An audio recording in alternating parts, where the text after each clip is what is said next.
عليكم ورحمة الله وبركاته. النهارده هنعمل أحلى طبق لسان عصفور كان بقاله يومين قاعد في التلاجة. يلا نشوف ازاي هنعمل طبق لسان عصفور ويتاكل ويبقى عظمة وعشرة على عشرة. انتوا شايفين أنا حطيت فيه بقين مية عشان بس لما يجي يسخن ما يتحرقش. يلا نشوف هنعمل ايه بعد كده. هنولع على نار وسط زي ما انتوا شايفين وهنحط اللسان عصفور معانا. هنا أنا حطيت مكعب مرقة على شوية شطة كده عشان يدوها طعم مثالي. ومن الناحية التانية هنشوف اللسان عصفور عشان برضه ما يتحرقش منا ونعرف امتى هننزل مية الماجي.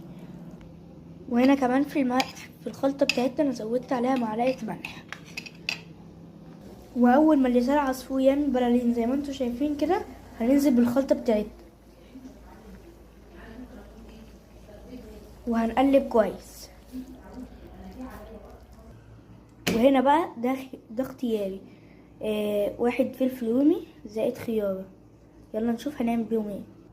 هنا انا هبدأ اقطع الفلفل الرومي قطع صغيرة عشان نحطها على لسان عصفور. وهنا طبعا ما يحلاش غير بقرن فلفل بس يكون صغير عشان ما يجيلاش البواسير.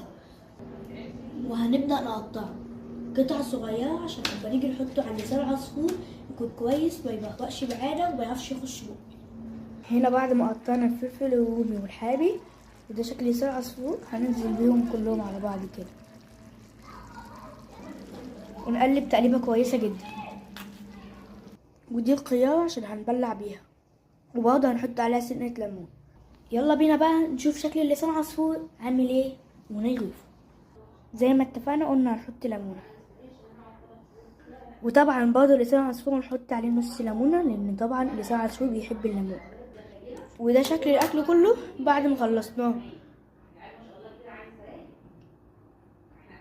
يلا بقى ندوق. بصي لسان عصفور حلو ازاي، بسم الله.